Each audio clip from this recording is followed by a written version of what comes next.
Hello, I'd like to be able to share with you about our District Missional Strategy team.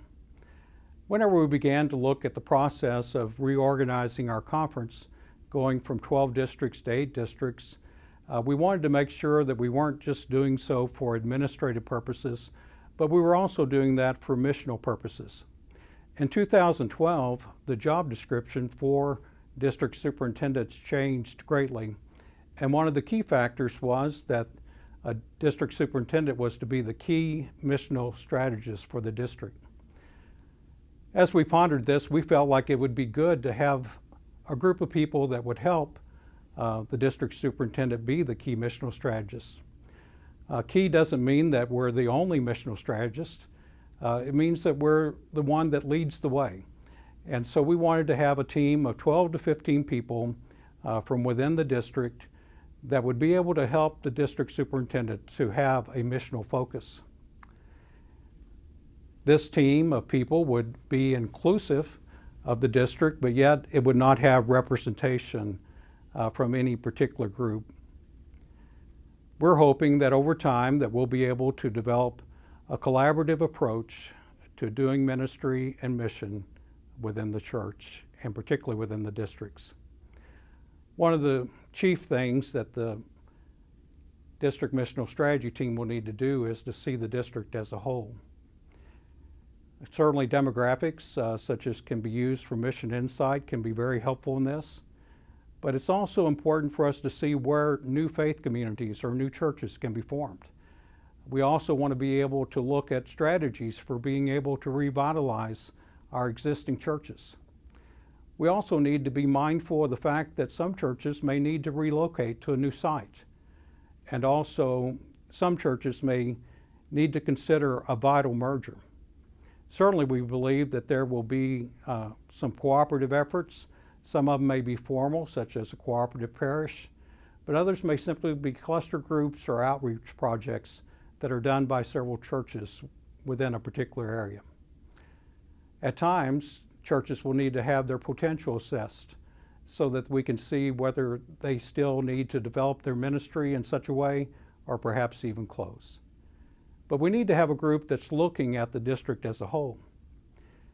We also know that a good thing that needs to happen is to have funding for these ideas that develop from the grassroots.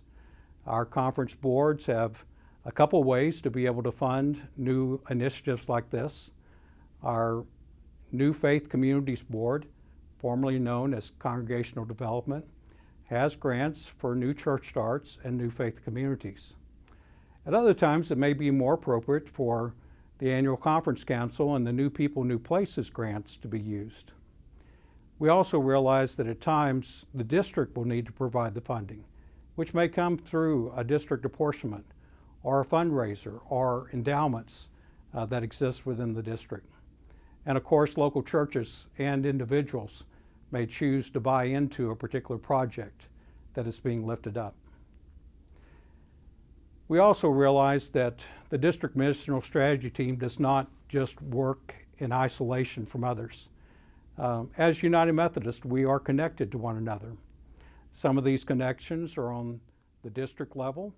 We know that the District Missional Strategy team may be the lead committee of the district, but also it may report to some other group within the district. And there's also other district committees that they probably need to relate to, such as the Board of Church Location and Building. We also realize that the conference needs to be a part of this connection. We have several conference boards and agencies that may need to be a part of a plan that develops, but also we may have conference staff that can be available for training and for consultation. Overall, we just know that we are connected and we need to keep that connection working for us. One of the ways that we're able to be in ministry with one another in the district is through the development of missional areas. We believe that each missional area can be able to function on its own, but also that there will be times that they are developing their ministry in conjunction with the District Missional Strategy team. Hopefully, as collaborative ministries, outreach projects, new faith communities, redevelopment and redeployment in various ways that the District Missional Strategy Team and the missional areas will be able to work together. The District Missional Strategy Team will need to develop, encourage, and resource our missional areas. Over time, we believe that our District Missional Strategy Teams will develop written plans. Some of it may be an overall strategic plan for the district. Other districts may choose to develop a plan for new faith communities. Another district may choose to develop a strategy for revitalizing existing churches.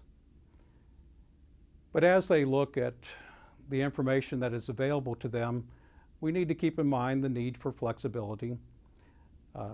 Circumstances change, leadership changes, and sometimes we have to realize that we have to be nimble enough to take advantage of the unforeseen opportunity or the change in circumstances.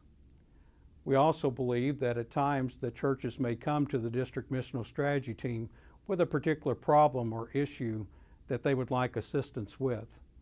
We believe that it's important to realize that confidentiality is needed in regard to helping these churches, or to realize that at times the District Missional Strategy Team may see a need to intervene in a church. As we conclude this message, I believe that it's important for us to realize that we want to remain true to the all-encompassing goal of the United Methodist Church, to make disciples of Jesus Christ for the transformation of the world. It is our fervent desire that our districts will be able to follow that mission.